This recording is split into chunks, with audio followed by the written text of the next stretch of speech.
Es un día especial para mí.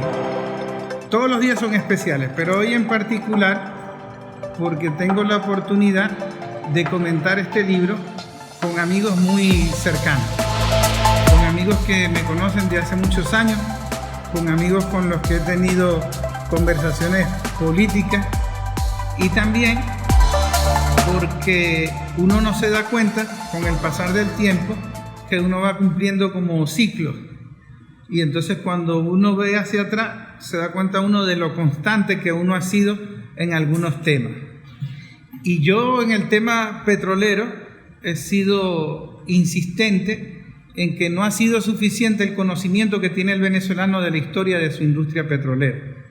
Ni siquiera ha tenido la suficiente información ni formación para entender los problemas de estructura de la sociedad venezolana por el petróleo. 20 años después del 2002, cuando se dio el golpe y se dio el sabotaje a la industria petrolera y el golpe petrolero, hago la reflexión y es el mismo problema, el mismo tema, los mismos enemigos, la misma desinformación, solo que 20 años más tarde. Y en aquella oportunidad nació la idea de este libro y está realizada en 5 capítulos. Y el libro es un homenaje a un venezolano que yo conocí que se llamó Francisco Mieres. Y Francisco Mieres fue el que siempre me dijo: Maracucho, escribe un libro, Maracucho, escribe este libro, te estoy dando toda la información para que escribas el libro. Los venezolanos no conocen esa historia, no hay nadie interesado en contar esa historia y es importante que la conozcan. Cuando yo conocí a Mieres, él estaba dando foros por todo el territorio nacional, casi que desesperado, contándole a la gente lo que estaba sucediendo en PDVSA, por qué estaba sucediendo en PDVSA y por qué seguía sucediendo. Y en aquel entonces yo, en un foro que estaba David Paravicini, yo pregunté si nosotros estábamos tomando algunas medidas para impedir que eso volviera a suceder. Y resulta que no estábamos tomando medidas. David Paravicini respondió que era una buena pregunta, pero que él no sabía si se estaban tomando medidas para prevenir eso. Y volvió a pasar. Es decir, volvimos a tropezar con la misma piedra. 3 expresidentes de PDVSA, 2 detenidos, 1 prófugo, 3 exministros, más de 90 gerentes de altos cargos por corrupción, detenidos, prófugos, después del 2002, cuando se supone debimos haber aprendido la lección. Y hace 5 años, hace 4 años, una rueda de prensa tras otra de gerentes de corrupción, presos de Pedeval, de gas, de todos lados. Es decir, seguimos cometiendo el mismo error, como si fuese una maldición, y nosotros lo repetimos con otros personajes y no terminamos de aprender. Es decir, no hay un balance, un aprendizaje y un punto de inflexión para impedir eso. ¿Por qué? Porque la gente no está informada, porque la gente no conoce. Y el que no conoce su historia, el que no conoce su pasado, el que no conoce de dónde vienen esos problemas, pues los repite. Y ese es el problema. Entonces, hoy yo quiero iniciar de esa fecha, de hace 20 años, que ustedes recordarán, anunciaron un paro petrolero. Ya había Chávez vuelto a Miraflores, había sido rescatado por el pueblo, había regresado a Miraflores. Y entonces ese año yo conocí a Mieres en el aeropuerto Manuel Piar. Él llegó al mediodía, me lo presentaron unos camaradas, se comió un pescado frito y él me dijo: viene un golpe petrolero.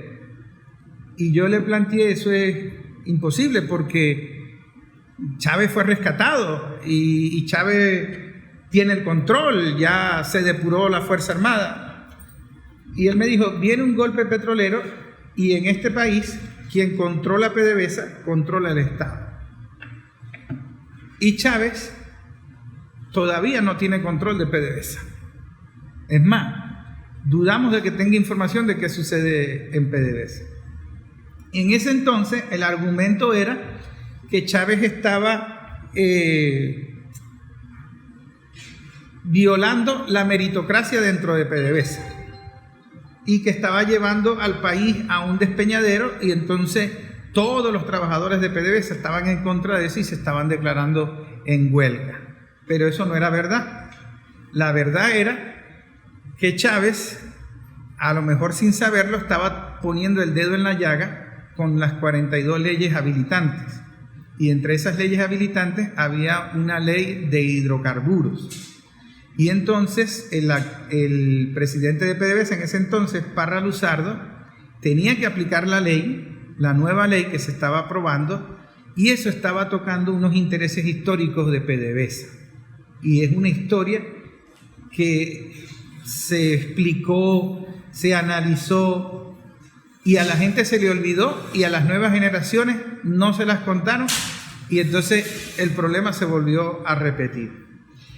Entonces, Mieres, que fue uno de los luchadores de la defensa de esa soberanía y de esos conocimientos, que había trabajado con Pérez Alfonso, que conocían la historia de la nacionalización chucuta, fue el que me dijo, escribe un libro. Y yo no le hice caso. Años después, Mieres se muere. Hablé con la viuda, hablé con algunos amigos. Él enfermó, murió. Yo estaba trabajando en gobernación en ese momento, y yo recuerdo que yo renuncié a la gobernación y lo primero que hice fue sentarme en el computador y no me levanté de allí durante 4 meses escribiendo el libro, escribiendo la historia que me había contado Francisco Mieres, como un homenaje a él. Y todavía me duele porque es uno de los venezolanos que yo digo que no fue escuchado, fue incluso censurado, y le aportó mucho al país. Y la gente no lo sabe. Uno de los libros que yo estudié fue el que él escribió, que se llama El petróleo y la problemática estructural venezolana. Entonces ellos hacen un análisis de dónde venimos nosotros y cuáles son las soluciones, y esto debería ser materia obligatoria de los partidos políticos, de los liceos, de los colegios, porque ellos conocen la problemática estructural.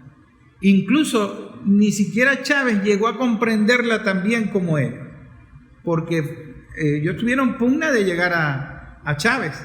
Y eso no lo digo yo, eso lo dice el mismo presidente de Nicolás Maduro cuando habla de Rafael Ramírez en este momento y de otros personajes que han pasado por allí. Ahora, la historia yo la voy a arrancar tarde. Yo no me voy a ir a Gómez, ni Sumaque 1, ni el Primer Pozo, sino en el año 2001, que es el segundo mandato de George Bush. Cuando George Bush hijo asume la presidencia, vuelve a colocar de vicepresidente a un personaje norteamericano que se llama Dick Cheney. Dick Cheney fue vicepresidente de Estados Unidos cuando George Bush padre era presidente, y luego cuando George Bush hijo era presidente. Pero además Dick Cheney fue un alto gerente de la Halliburton, una transnacional petrolera, y su esposa era una importante también gerente, pero de una empresa de armamento, como lo fue Condoleezza Rice, como lo fueron otros personajes. Dick Cheney hace un estudio, un informe energético que lo llamaron el Informe de Energía 2020. Y ellos estaban previendo la cantidad de importación de recursos energéticos que iban a tener Estados Unidos y Europa dentro de 20 años. Entonces ellos sabían que todos los pueblos de Europa, la gasolina que consumían para su transporte, para la energía, calefacción, todo eso, toda la energía que consumían, la iban a tener que importar. Y ya para ese momento, Estados Unidos estaba importando el 50% de la energía que consumía, por lo menos en gasolina. Entonces, ¿qué ellos estaban previendo? Que iban a ser unos países dependientes del petróleo de manera peligrosa. Tiempo después se conoció que ellos habían ideado varios conflictos en zonas con reservas energéticas. Irak, Irán, Libia,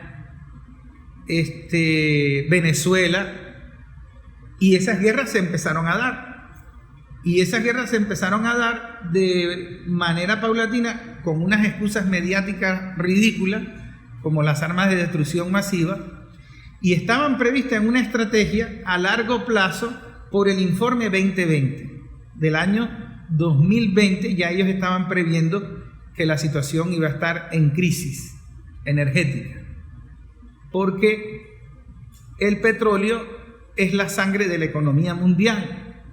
Entonces Miere estuvieron investigando, tenían acceso a unos datos, y la mayoría de las empresas de ese momento que movían la economía del mundo venían de derivados del petróleo y estaban creciendo las burbujas. Pero esas economías que supuestamente son las millonarias, que están en el área de servicios como Amazon, como Google, como todas esas plataformas, no producen una papa, no mueven un barco, no mueven un avión. Todos están en el área efímera, superficial, virtual de los servicios en el área de redes sociales. Pero el hierro, el oro, la gasolina, el gas, toda la metalmecánica, todas las industrias que producen y que producen transporte, que mueven alimentos, que pueden mover aviones de carga o barcos de carga hacia el Asia, hacia el África, los alimentos, todas dependen del petróleo. Ahorita en este momento hay un cuello de botella en Turquía porque todos los barcos están varados con el tope del precio del petróleo ruso. Entonces todo eso colapsa, todo eso entra en crisis. Dick Cheney en el 2001 había alertado al Estado profundo de Estados Unidos que se necesitaban guerras por recursos energéticos, y se necesitaba el control de Venezuela, y se necesitaba el control de Venezuela a través de Colombia, que era la Israel de Sudamérica. Entonces todo eso estaba relacionado. En esa gráfica es donde se muestra cómo iba a ir creciendo su dependencia energética, porque hay un libro de Michael Clare que se llama Sangre y Petróleo, donde él habla en su investigación de que nosotros estamos en la curva descendente de la producción de petróleo. Estoy hablando del 2001, ya han pasado más de 20 años. Y entonces ellos planteaban que el petróleo cada vez era mucho más costoso sacarlo, que irse al mar profundo a sacarlo era más costoso, y eso estaba provocando mayores tensiones, y ya la cuestión estaba entrando en el canje de petróleo por sangre. Es decir, o me das el petróleo o te mato. Y es lo que están haciendo en Irak y en Siria. En Siria se están robando el petróleo, en Irak no hay control, no hubo una reconstrucción, no hay un Estado. Irak terminó aliándose, este año terminó aliándose con su peor enemigo histórico, con Irán. Tuvieron una guerra de 8 años que no ganó ninguno de los dos. Y ahora tuvieron que llegar a un acuerdo, porque los están destruyendo por el petróleo. Entonces, cuando Dick Cheney comienza a decir que Estados Unidos consume la mitad de la gasolina del mundo en el 2001, que 50 litros de gasolina de cada 100 y en el futuro van a necesitar para sus requerimientos de electricidad construir del año 2002, el año del golpe, al 2020, un aproximado de 1.300 a 1.900 plantas de electricidad. Porque lo necesita no el pueblo norteamericano, porque lo necesita el sistema capitalista norteamericano. Porque ese consumo no es para que la ciudadana lleve a los muchachos al colegio en el carrito, no. Es para mover el transporte marítimo de los productos y de los mercados que ellos quieren controlar. Entonces el petróleo es el que mueve todo ese sistema en todo el mundo. Entonces nosotros tuvimos en historia contemporánea una sucesión de presidentes donde se fue cocinando la mayor estafa al Estado venezolano, que se le llamó la apertura petrolera. Y eso tiene una explicación en el tiempo. En la década de los 70, en el primer mandato de Carlos Andrés, se dieron varios hechos que la gente no le gusta estudiar, pero tiene que estudiar.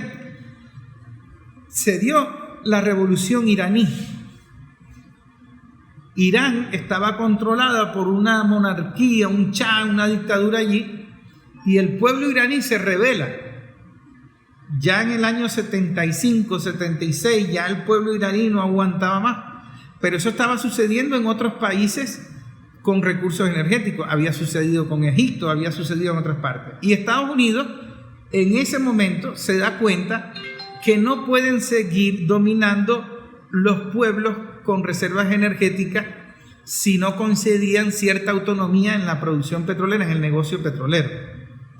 Y entonces Estados Unidos no pudo evitar la revolución iraní. La revolución iraní se consolida en el 79, en el 76 arranca con fuerza, y entonces ellos dicen, miren, perdimos el petróleo de Irán, a ese gobierno hay que tumbarlo como sea, y esa corriente nos va a pasar. ¿Por qué? Porque Pérez Alfonso, fundador de la OPEP, ya tenía una arquitectura jurídica para ir traspasando la soberanía de la producción energética a Venezuela.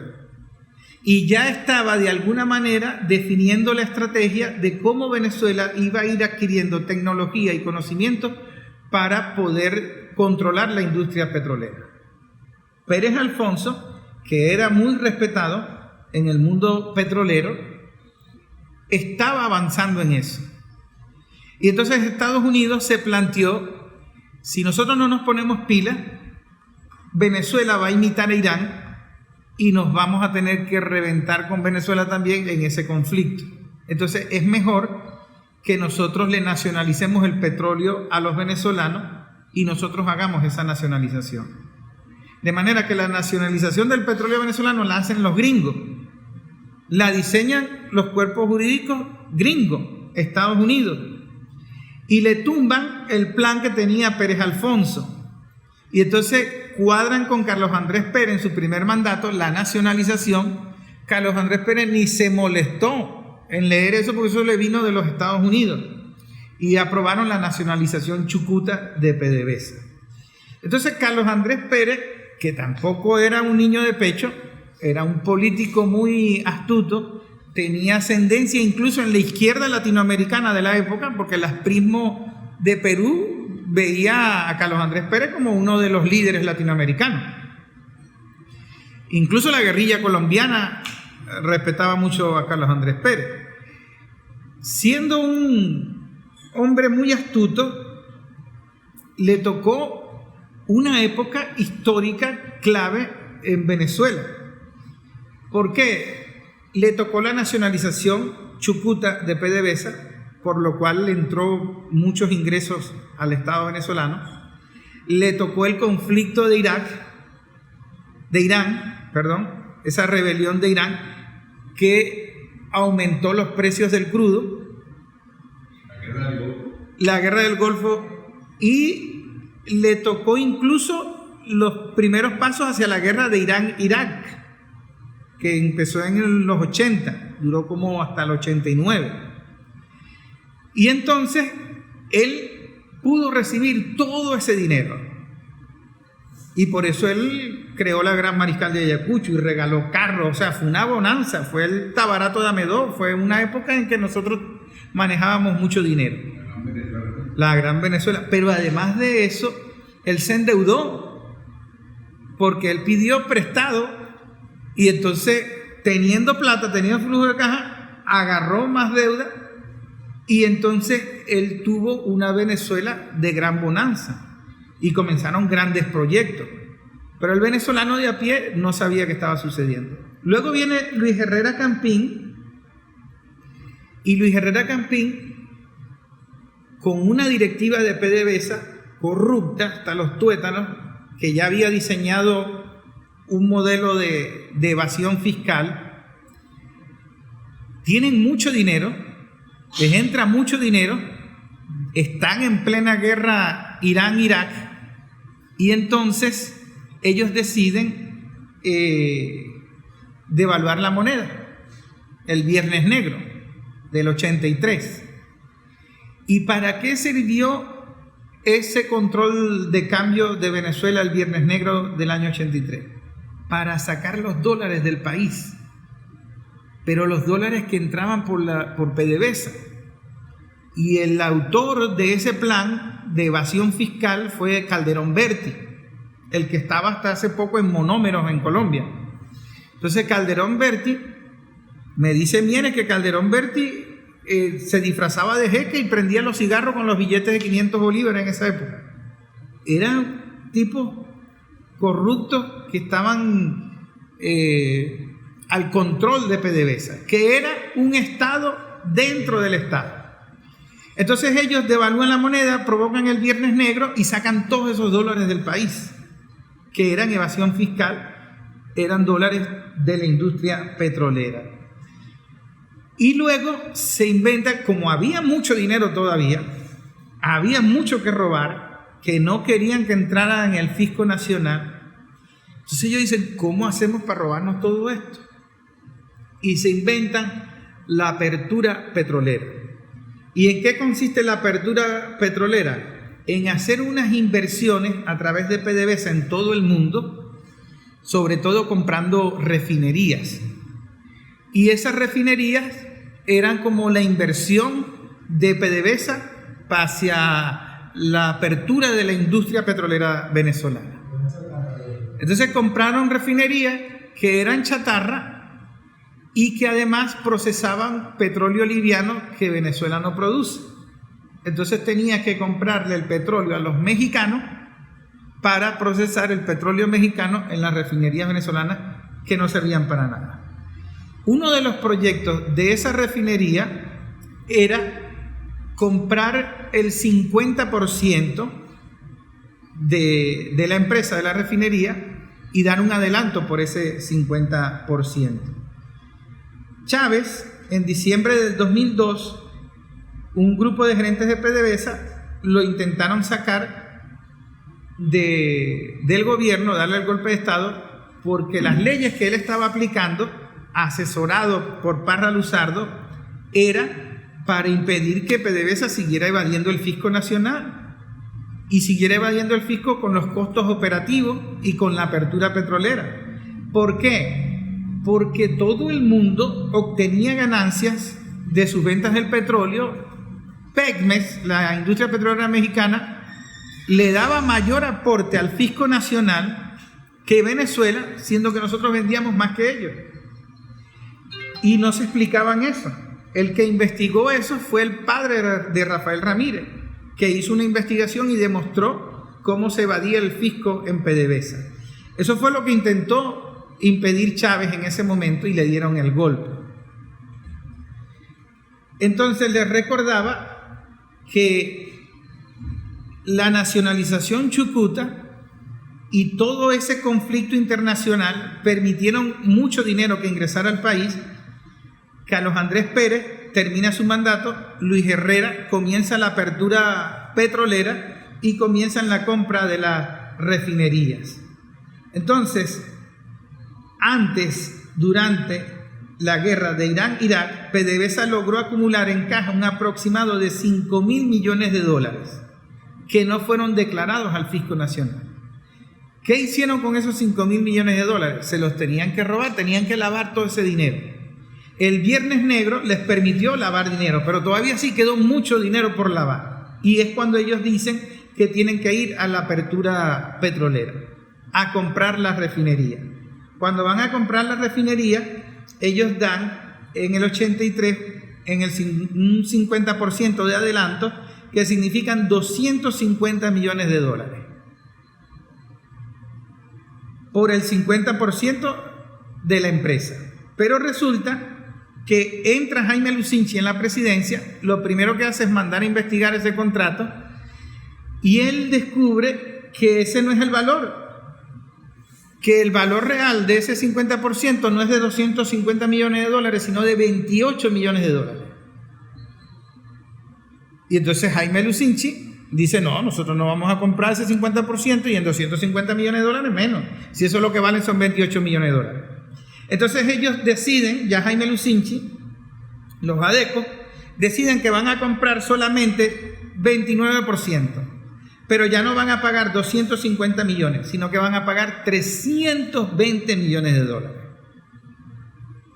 O sea que lo que hicieron fue mejorar el guiso y se robaron todos esos reales. Ese personaje Calderón Berti, que siguió robando en Colombia con monómero y que está impune, ese delito está impune. A él no se le ha investigado, no se le ha juzgado por eso. Y eso se convirtió en la caja negra de PDVSA, porque en la caja negra de PDVSA ese listado de refinerías, que eran en aquel entonces 19 refinerías, que además compraron 13.000 a 15.000 estaciones de servicio, de ahí es que viene Cico, de ahí es que viene todo eso, compraron puertos y terminales y la mayoría de esas refinerías no servían. Luego viene el segundo mandato de Carlos Andrés Pérez con Lucinchi. Entrega Lucinchi a Carlos Andrés Pérez.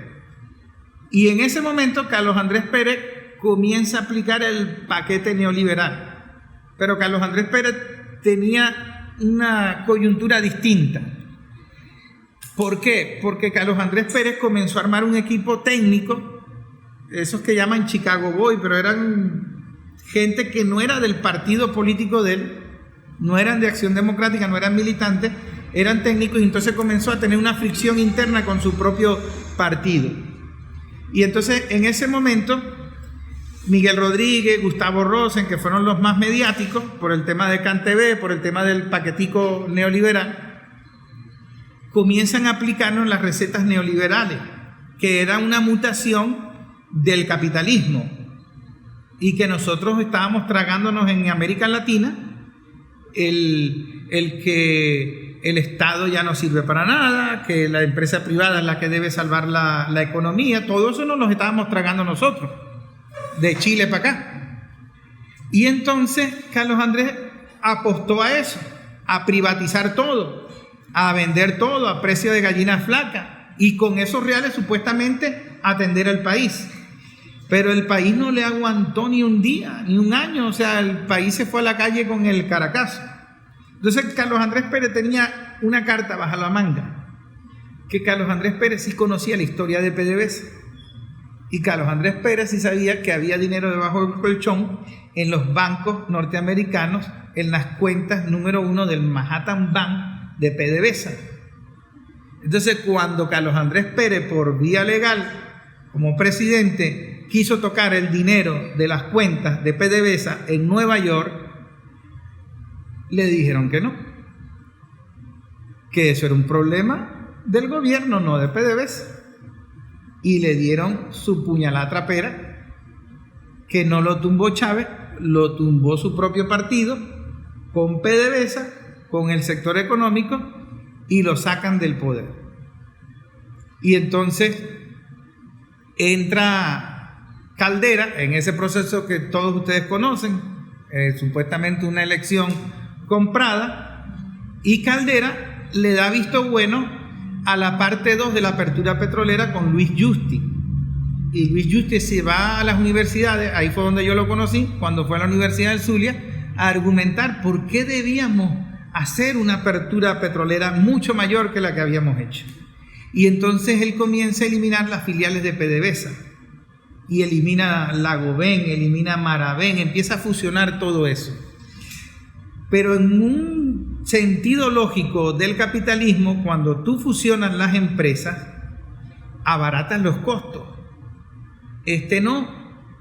Este fusionó las empresas, eliminó Corpoven, Maraven, Lagoven y quintuplicó los costos operativos. Y no solo quintuplicó los costos operativos, sino que dijo que había que vender subsidiado el petróleo venezolano para ser competitivo. Y entonces el petróleo, que tenía un precio paupérrimo de $7, nosotros lo llegamos a vender en $4 por la apertura petrolera. Y lo que estaban era evadiendo el fisco nacional, robándose los reales a través de PDVSA. Incluso la faja del Orinoco, ellos decían que eso no era petróleo, que eso era bitumen. Y entonces esas empresas de PDVSA comenzó a entregar todo el control informático, todo lo empezó a privatizar dentro de la misma PDVSA. Y cuando Chávez rompe con todo eso, Chávez dice, bueno, tienen que pagar impuestos. Y esa palabra impuesto era ya una sentencia de muerte. Era como quien dice declarar la guerra. Y tienen que además entregar el control. Con la meritocracia eso era imposible. Y Parra Luzardo no pudo. Chávez no siquiera lo pudo mantener en PDVSA después que vuelve de donde lo tenían secuestrado. Ahora, el mayor problema, el más grave, es que quien acompañaba a Chávez en ese momento era Rafael Ramírez, que venía de gas y no sabía de petróleo. Y entonces habían tres fenómenos muy peligrosos que se comenzó a ver. Que en PDVSA, para rescatarla, se tuvo que buscar gente que estaba jubilada para volver a la empresa y tener el control. Y mucha de esa gente que logró recuperar PDVSA fue después arrinconada, fue desplazada. Claro, eso no se decía en ese momento porque ¿quién se iba a atrever a tocar a Rafael Ramírez? Y eso no lo digo yo, se lo dijo el presidente de la República en una entrevista a medios internacionales. Cometimos el error de declarar una solidaridad automática con Rafael Ramírez cuando era un secreto a voces de que el tipo estaba robando y estaba repitiendo lo mismo. Ahora, yo planteo lo siguiente: no es un problema individual, es un problema estructural que lo plantea Mieres, el problema estructural, el petróleo y la problemática estructural de Venezuela. Es decir, si tú pones al niño Jesús ahí, se te va a corromper el niño Jesús. Entonces tú tienes que atacar el modelo. Y entonces, por eso yo planteaba, ¿y cómo podemos nosotros garantizar que colocando una nueva gerencia no va a cometer el mismo delito de evadir el fisco, de vender por fuera, de privatizar por fuera? Porque es muy fácil robar. Nosotros lo sabemos nosotros con el aluminio, los cupos del aluminio. Hemos eliminado los cupos del aluminio. Hemos eliminado la venta fraudulenta del oro, del hierro. O sea, el modelo sigue intacto. Y yo no tengo una propuesta de modelo, pero lo que sí tengo es un planteamiento de un debate de cómo nosotros cambiar esos modelos administrativos que no son nuestros. Son modelos heredados. Y eso no lo vamos a cambiar con una ley habilitante donde tú digas me pagas tantos impuestos. Entonces, esa discusión la pueden dar, creo yo, los trabajadores a través de la CPTT. Porque es un debate del país en donde tú tienes que conocer la historia, de dónde viene y cómo tratar de crear otras condiciones de organización en las que sea más difícil hacer ese robo. La Contraloría está ahorita en un foro permanente de cómo atacar la corrupción. El Partido Socialista Unido de Venezuela, en el último congreso, la prioridad fue cómo atacar la corrupción. Hasta una aplicación tuvimos que crear y hasta una línea 58 tuvimos que crear para hacerle seguimiento y control a la gestión pública. Pero ¿y PDVSA?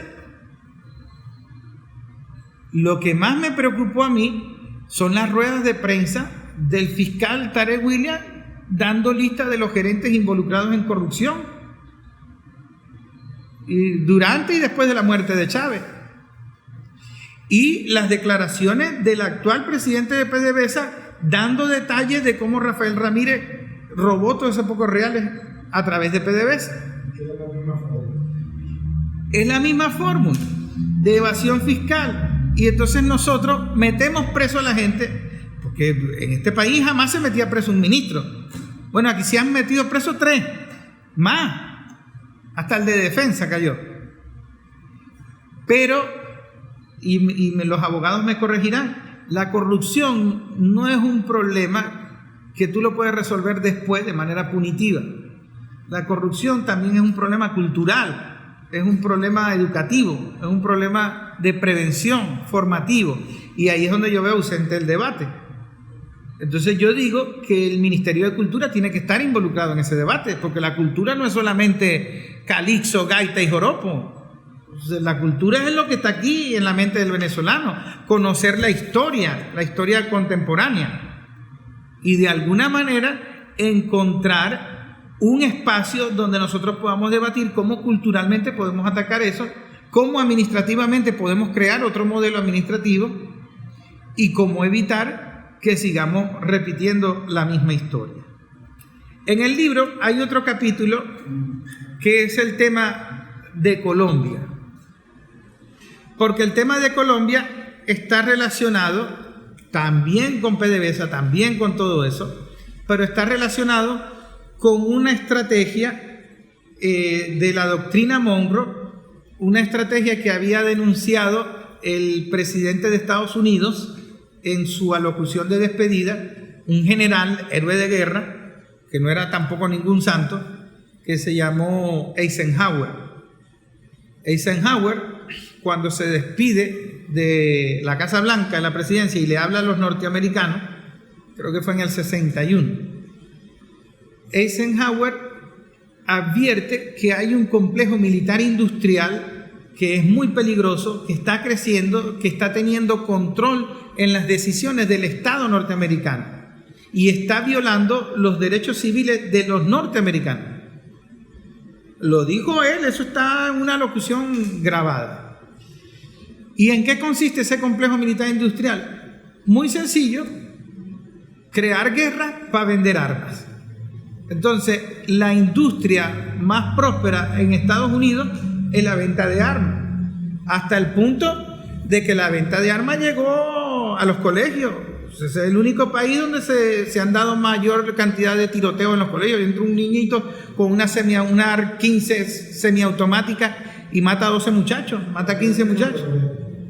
Entonces, la asociación del rifle es la que está defendiendo el lobby y el derecho por una enmienda de allá en no sé qué siglo, de que los norteamericanos tienen derecho de defenderse y portar armas. Pero una cosa es el derecho a defenderse y portar un arma, y otra cosa es que un adolescente puede adquirir una semiautomática AR-15 para matar 15 compañeros de clase. Ahora, esa industria militar necesita vender bombas, necesita vender tanques. ¿Y tú para qué le vas a vender bombas y tanques a un país pacífico? Entonces ellos necesitan guerra. Entonces necesitan la guerra contra el terrorismo, la guerra contra el narcotráfico, la guerra contra el narcoterrorismo y miles de películas de guerras con zombies, con extraterrestres. Toda una industria del entretenimiento justificando la venta de armas. El presidente de México, López Obrador, tuvo que meterle una demanda a las empresas privadas en Massachusetts porque él demostró cómo esas armas que entran ilegalmente por contrabando en un flujo impresionante está permitiendo que los carteles de la droga estén mejor armados que el ejército mexicano y que la mayoría de las muertes en México están relacionadas con armas ilegales compradas por estas empresas en Estados Unidos, por la balística, por el tipo de arma. Y es una lucha que tiene jurídica México contra Estados Unidos solo para poder revertir e impedir que le sigan vendiendo armas en México. Y el presidente de Colombia recientemente dijo que la guerra contra el narcotráfico era un fiasco, que eso no servía para nada. Y Estados Unidos dijo, bueno, nosotros apoyamos al presidente colombiano en su visión contra el narcotráfico. Pero fueron años, no solamente desde Pablo Escobar para acá, que les encanta contar esa historia en Netflix, fue mucho antes. Y entonces la cantidad de colombianos muertos, gente decente, gente honrada, abogados honrados, candidatos presidenciales, mataron 5 candidatos en ese país. O sea, toda una pesadilla relacionada con ese negocio de la guerra. Y nosotros, como si eso no fuese con nosotros, hiciera con nosotros. Eso lo conoce más Osvaldo que yo. Este libro que me prestó Osvaldo, que se lo voy a regresar dentro de 20 años,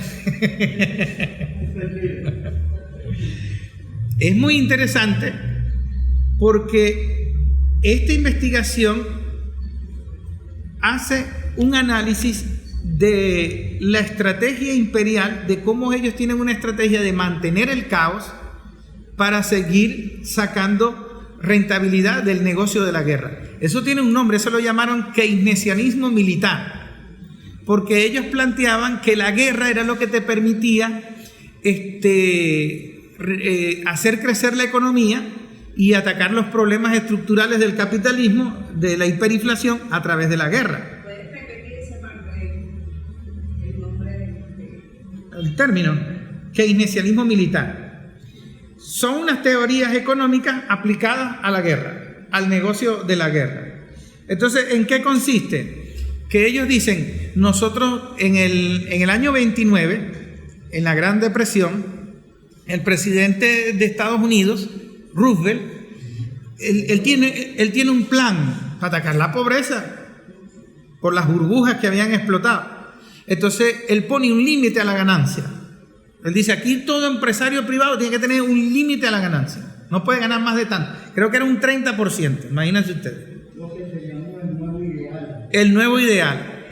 Y resulta que lo intentaron matar. Los empresarios privados le hicieron un atentado para matarlo. Y él no logró resolver el tema económico. Pero es que ni pizquita, pues. Él resolvió el tema económico con la guerra. Y la guerra les permitió a ellos crecer. Por eso Estados Unidos se convierte en la potencia después de la Segunda Guerra Mundial. Ellos fueron... Ese conflicto no lo crearon ellos, pero lo crearon otros capitalistas, que eran los alemanes, y también en Europa aplicaban eso, porque esa doctrina no es gringa. Esa doctrina viene de Inglaterra.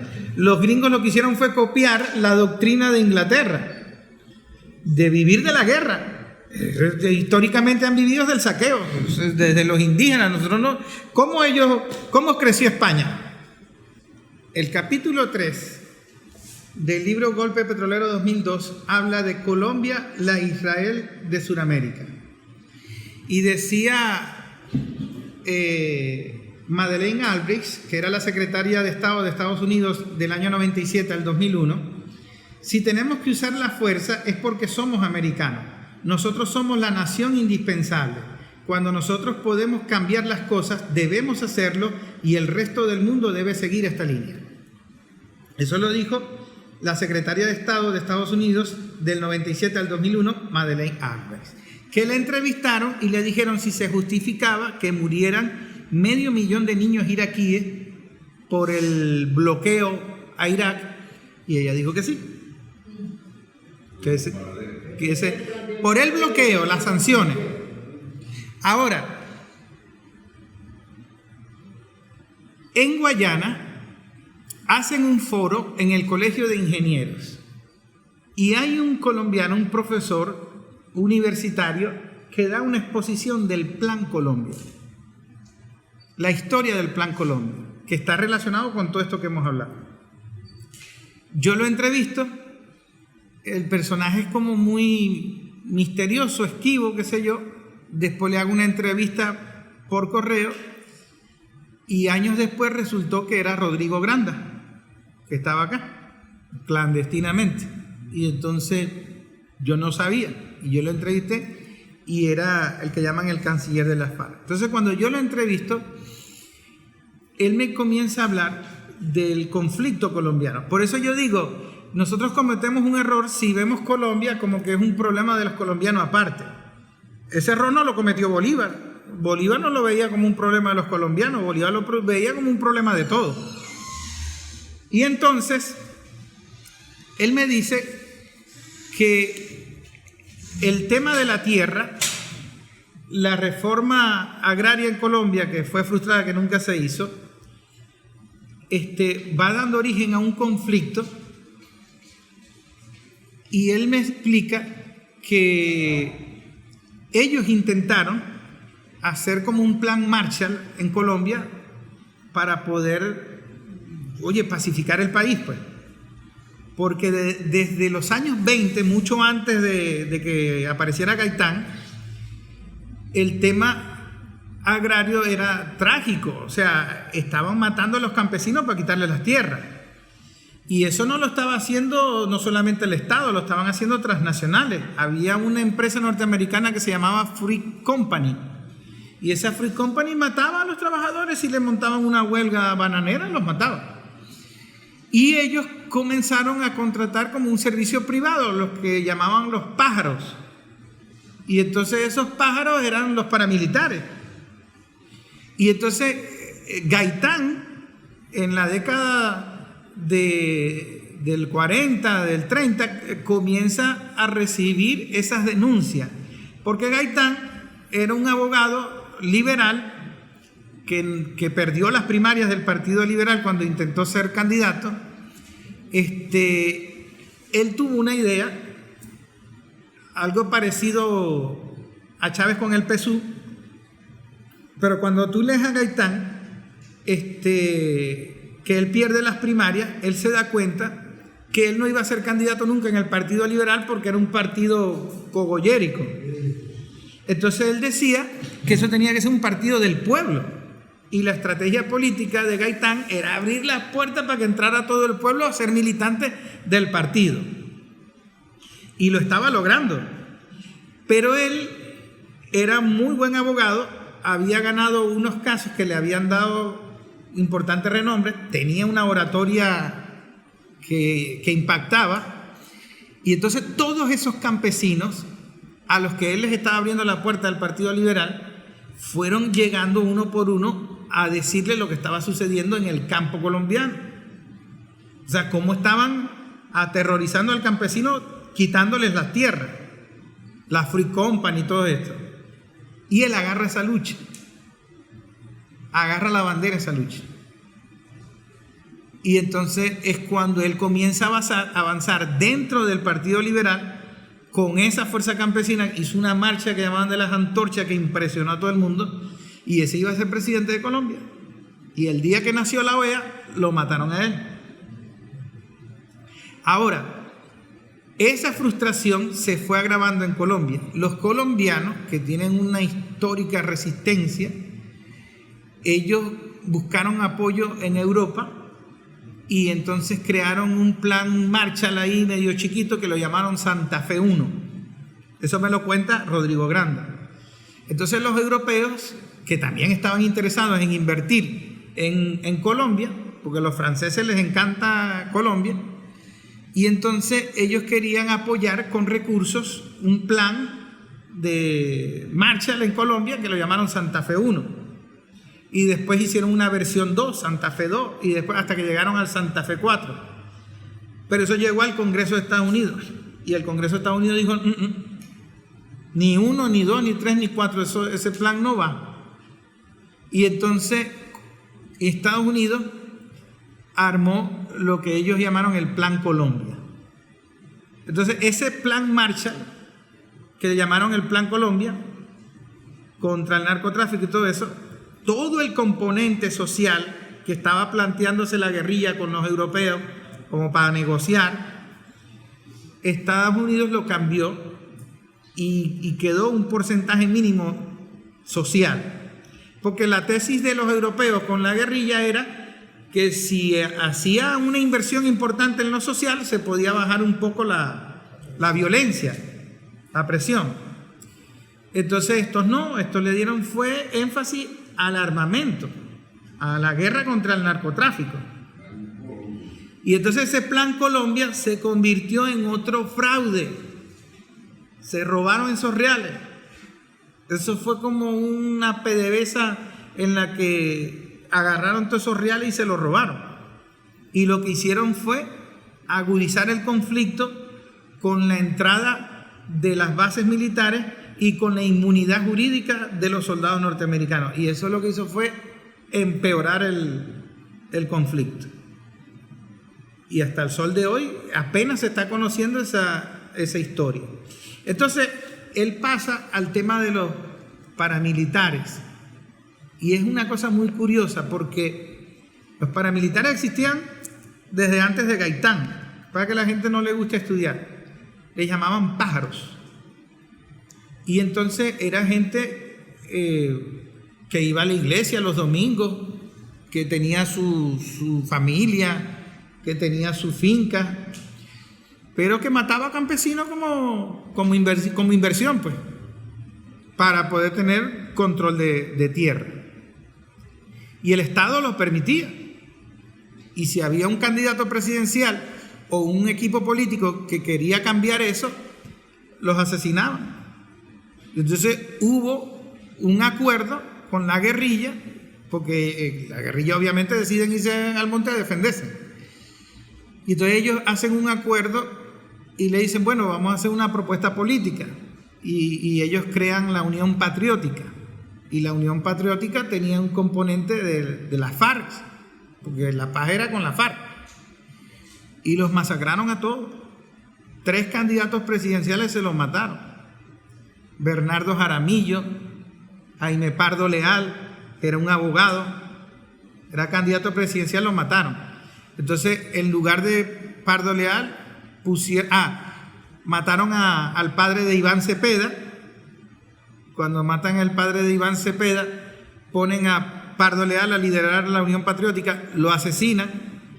Cuando matan a Pardo Leal, ponen a Bernardo Jaramillo, que era un muchacho de 36 años, 38 años, lo matan también en el aeropuerto del Dorado, lo mató un adolescente. Cuando el M-19 pone a Pizarro como candidato, lo matan también. Cuando en el sector liberal hay uno que quiere negociar también, que era Galán, lo matan también. De manera que en Colombia no se podía. Pero habían matado a toda la dirigencia, porque resulta que la Unión Patriótica había ganado alcaldía, había metido parlamentarios, o sea, ahí mataron más de 4.000 personas. Eso fue un genocidio. Y entonces era un estado fallido, o sea, ahí no se podía hacer política, pues te iban a matar. Y llegó un momento en que la violencia era tan brutal que Uribe Vélez, que había formalizado una especie de paramilitarismo a través de las Convivir, y ya el paramilitarismo tenía años en Colombia, él hace un acuerdo con los paramilitares. Y ahí se da un fenómeno electoral, se me olvidó ese libro, que es la parapolítica. Entonces resulta que Uribe, con el control territorial de los paramilitares, que fue el control territorial que hicieron los narcotraficantes en México, el mismo sistema que aplicó Uribe con los paramilitares y los narcos, lo aplicaron en México con los narcotraficantes cuando matan creo que antes de matar a Colosio y de robar las elecciones a la izquierda. Entonces era control territorial por la violencia y control político a través de la votación con ese control militar. Que lo quisieron aplicar en Venezuela, no sé si se acuerdan cuando en Táchira le prohibían a la gente salir a votar y salieron los venezolanos a votar casi que escondidos por los ramales. Y aquí en los municipios del Oro, en primarias del PSUV, varias plagas que estaban allá amenazando a la gente de que no votara. El control político a través del territorio con la votación, eso fue lo que llevó a Uribe y a toda su bancada en el Congreso a ganar la mayoría del Congreso, la elección y la reelección. Entonces se dio un fenómeno de que en Colombia un bate quebrado, cualquier recién aparecido en la política, de pronto ganaba con miles de votos una alcaldía, una gobernación en territorio controlado por los paramilitares. Y ese fenómeno lo investigaron y se demostró que esas elecciones fueron controladas por los paramilitares y le llamaron la parapolítica. ¿Por qué? Porque los paramilitares que llevaban años picando gente, masacrando gente, habían hecho un acuerdo con Uribe de que él los iba a liberar con una política de reconciliación, de desmovilización, pero que le garantizaran la mayoría del Congreso colombiano para ellos poder aplicar esa ley. Y los paramilitares lo hicieron, pero él traicionó a los paramilitares. Y varios de ellos, como Salvatore Mancuso, que era vecino de la familia de Uribe, fue a dar preso allá en Estados Unidos. Y entonces los paramilitares comenzaron a cantar, los narcotraficantes y paramilitares traicionados comenzaron a contar la historia del uribismo. O sea, de dónde salió el poder político de Uribe. Y todo el Congreso de Uribe estuvo implicado en parapolítica. Eso no lo digo yo, eso lo dice la Fiscalía colombiana. Presos, detenidos por parapolítica. Entonces era imposible tener una relación política con el Estado colombiano. Ahí no había control de nada. Más bien lo que hizo el candidato antes de Petro, hubo un candidato, un profesor universitario, que él perdió, pero fue una gesta heroica porque fue la plataforma política que después apoyó a Petro, para que Petro pudiese ganar. Y fue por fin un movimiento político de resistencia en Colombia que pudo alzar la cabeza y ser candidato sin que le pegaran un plomo. ¿Entienden? Y fue un proceso que se dio no por el Estado ni nada, sino porque ya las condiciones no daban como para que tú siguieras masacrando gente. No pudieron hacer un genocidio de la Unión Patriótica otra vez. No porque no quisieran, sino porque ya las condiciones eran políticamente distintas. Y por eso es que el pueblo de Colombia vuelve a respirar. Pero esa historia del paramilitarismo ligado al Plan Colombia, a las bases militares, que tiene otra trascendencia, porque eso va más allá de ocupar el territorio colombiano, es convertir a Colombia en Israel. Israel estaba allí para generar los conflictos y gerenciar los conflictos del Medio Oriente. Por eso que los palestinos no ven luz, porque Israel no tiene ni la mínima intención el plan es desaparecer la cultura, ni siquiera desaparecer el pueblo, desaparecer la historia de ese pueblo. El plan es barrernos, porque ellos tienen sus tesis, sus teorías de que hay mucha gente en el planeta y hay que matar gente, pues, y hay que matar pobres.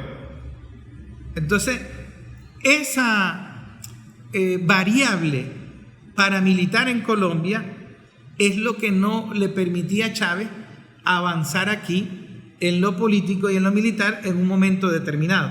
Entonces, cuando la oposición venezolana fracasa en el 2002, fracasa con PDVSA, fracasa con los medios, ¿cuál fue la opción? Colombia. ¿Y qué vivimos nosotros después? ¿Con quién tuvo que lidiar Nicolás Maduro?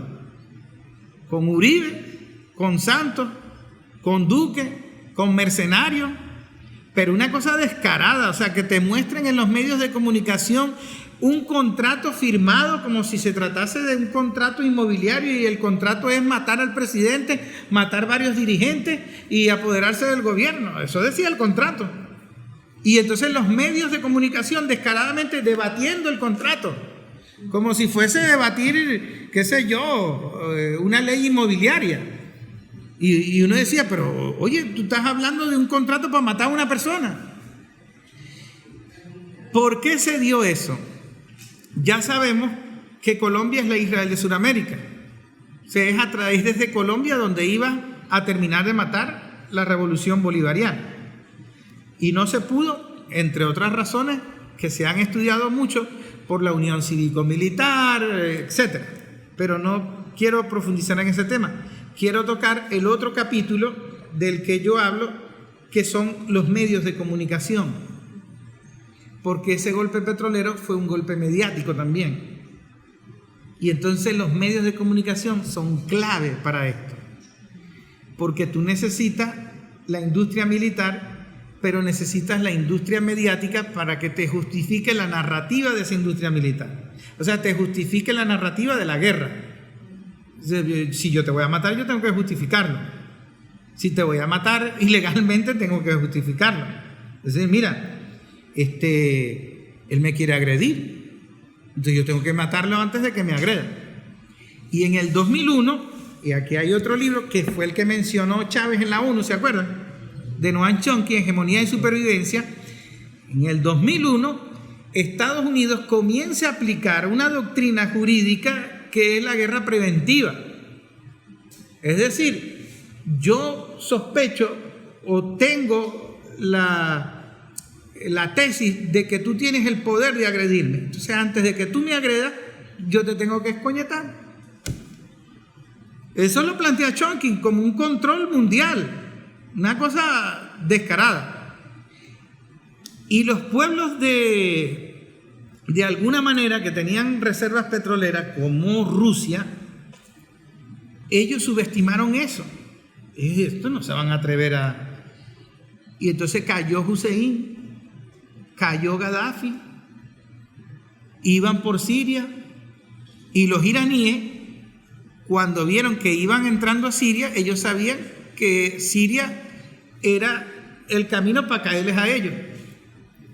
Y ahí es cuando Irán se mete en Siria, Rusia se mete en Siria, y empieza una pugna de poder, una guerra mundial no declarada, silenciada por los medios de comunicación. Y comienza ese desbarajuste que estamos viendo ahora, que reventó por Ucrania, pero es el mismo conflicto, solo que si no me sale por aquí, lo agarro por acá, si no me sale por acá, y entonces para eso tienen que hacer crecer a la OTAN, porque la OTAN era una cuestión en Europa, para impedir que Alemania volviera a armar, si se armara todo eso, pero entonces la OTAN ya van por Colombia, ya Santos estaba metiendo a Colombia en la OTAN. ¿Y qué hace la OTAN en América Latina? Es un negocio y es la expansión de esa estrategia que llama Jorge la ilusión del metacontrol imperial del caos. Y entonces, cuando ellos tratan de entrar en esos países, se da en ese momento histórico una alianza entre China y Rusia, porque China era el país foco de ataque contra Rusia después de la Segunda Guerra Mundial. Había que acabar con todo el poder de la Unión Soviética y usaron a China para eso. Pero además, China logró en 30 años, ellos lograron con la tecnología norteamericana, con la tecnología que les dio Estados Unidos para expandir el mercado hacia allá, no porque ellos fuesen a ayudar a los chinos y hacerlos más inteligentes, sino porque el negocio eran las maquilas.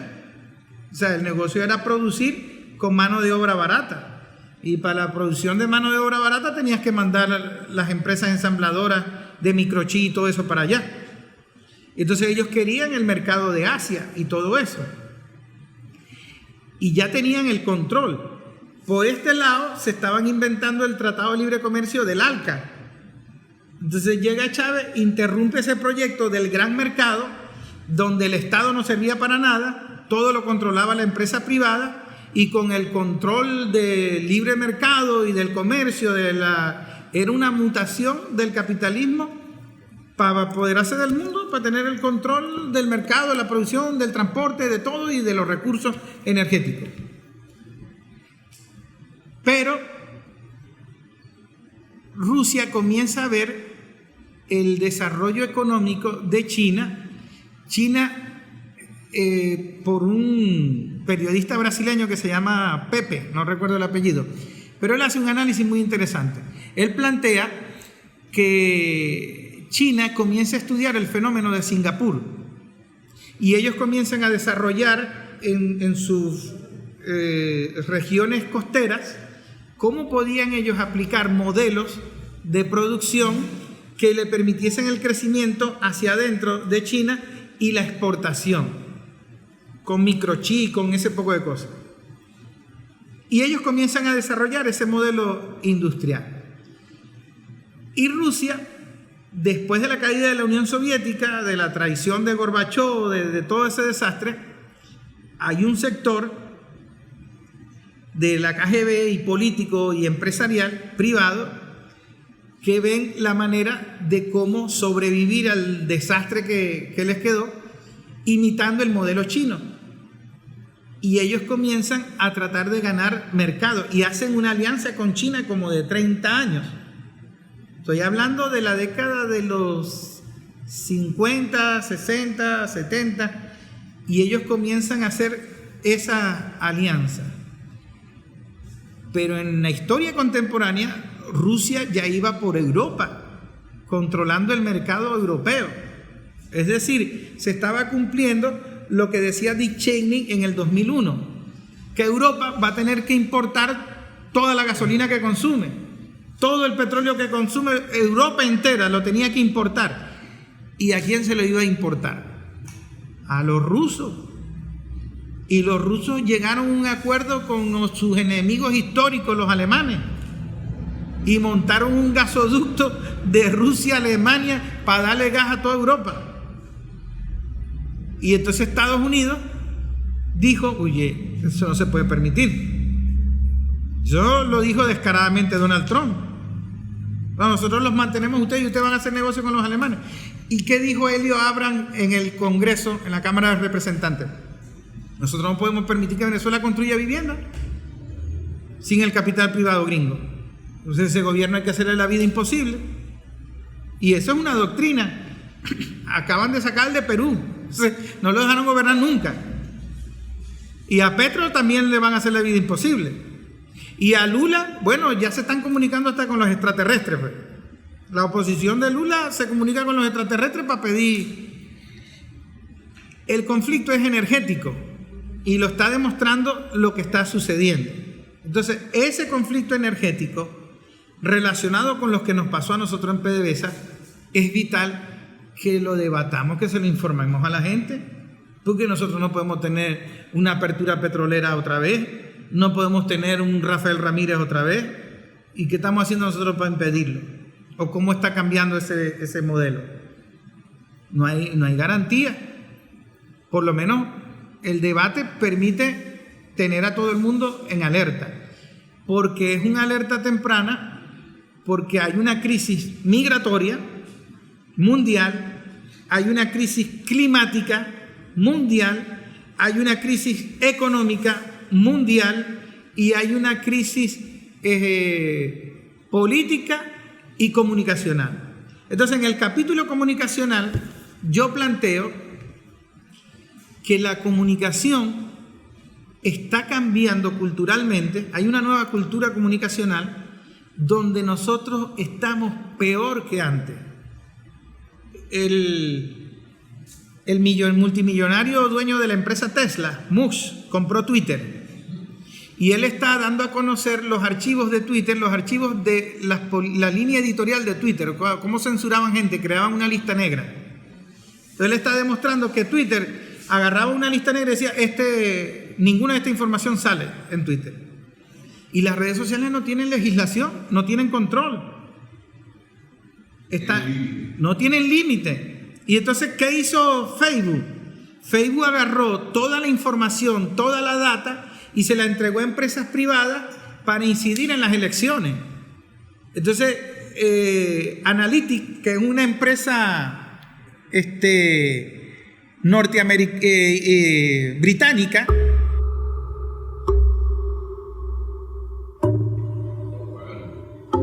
ni siquiera propaganda, porque si te funcionara como propaganda, ok, pero es para satisfacción individual del ego, o sea, ahí no hay ningún tipo de comunicación. Entonces, ¿qué sucede? Que tenemos un cambio cultural de la comunicación, que el proyecto está relacionado con un proyecto educativo donde el sistema educativo no te permita ni pensar, ni criticar, ni debatir, ni dialéctica, ni nada. Cuando hicieron el foro de Sao Paulo, yo conocí unos profesores de educación del bachillerato intermedia de Chicago, y ellos me decían que la educación de Chicago estaba en manos de los bancos. O sea, el modelo educativo está tan privatizado que los bancos son los que dirigen, son los directores de los colegios allá. Y cuando ellos van a discutir sus temas salarial, lo discuten con el banco. En Chicago. Ahora, en Estados Unidos el modelo educativo fracasó, porque el modelo educativo era que si tú me rindes, si tú me das buenas notas, me das buenos índices, yo te invierto, yo te doy dinero. Y resulta que todo el mundo empezó a maquillar eso y la educación se fue al suelo. Esa educación es mala. Ahora, el tema comunicacional está ligado al tema educativo. Y como está ligado al tema educativo, está ligado al tema político. Porque tú no puedes sembrar conciencia en un analfabeta. O sea, ¿por qué le prohibían al esclavo aprender a leer y hablar? Porque eso lo limitaba a la hora de pensar. Entonces, lo comunicacional, nosotros tenemos que ser revolucionarios en lo comunicacional. Yo hice un experimento, hice el documental de los hombres del aluminio. Y yo le decía al presidente de Alcasa, yo te voy a demostrar que si yo te hago un documental dando a conocer la experiencia de los trabajadores y la gente lo ve en las condiciones ideales, la gente te va a entender más cuál es la lucha obrera y te va a entender más qué es lo que sucede en Alcasa, que todos los 5.000 videitos de WhatsApp que tú mandas, que todo el mundo lo elimina en la papelera, porque nadie te cree lo que tú dices allí. Y se lo demostré. Ahora, ¿cuál es el error que estamos cayendo? Que nuestra propia fuerza mediática está haciendo un esfuerzo militante, que yo no lo critico, pero no es la comunicación, en el que tú no debates, no hay dialéctica, no hay investigación, no hay denuncia. Nosotros que vivimos aquí en el municipio de Caroní no tenemos idea de lo que sucede del peaje de Upata hacia el sur. Y la única manera de informarnos de lo que sucede allá es por los chismes que nos llegan a través de redes sociales. Entonces, ¿cómo nosotros vamos a vivir en un estado, el más grande del país, donde nosotros no sabemos qué está sucediendo allá? Y Caracas no lo sabe. Y el pueblo no lo sabe. Entonces tienes que tener, en la nueva cultura comunicacional, tienes que tener énfasis en la clave que es la producción de contenidos. Es decir, producir contenidos de calidad donde se investigue con tiempo. ¿Qué hizo WhatsApp? Te cambió el algoritmo y no puedes pasar videos que duren más de 2 minutos 50. ¿Por qué? Y si a mí me da la gana hacer un documental de 45 minutos para explicar bien, no lo va a ver nadie porque no pasa por WhatsApp. Y entonces, donde yo lo puedo pasar, que es en la televisión, en TV, por ejemplo, yo sigo poniendo Hechizada, o sigo viendo El Zorro, y sigo viendo El Chavo del Ocho, y La Casa de la Pradera. Y entonces, si la clave es el contenido, ¿por qué tú me sigues pasando Hechizada? Pásame el documental que me explique todo eso que está pasando. y me olvido de WhatsApp, pero no lo estamos haciendo.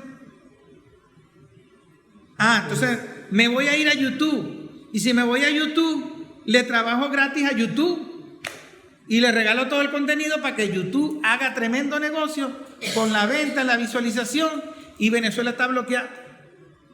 Y si Russia Today comienza a informar lo que pasa en Ucrania, te saco Russia Today de YouTube. Es una guerra comunicacional. Por eso yo hablo en el capítulo de la guerra comunicacional. ¿Cómo está ligada con la otra? Y eso es lo que hay que explicarle a la gente. Y de eso se trata ese libro. Y de eso se trata el homenaje a Francisco Mieres. Porque él me dio un contenido que todo el mundo tiene que saber. Y eso es el esfuerzo que yo sigo haciendo. Si me escuchan o no, si tengo radio o no tengo radio, si estoy dentro del partido, estoy fuera del partido, esa es mi lucha o nuestra lucha. Ese es mi granito de arena. Gracias.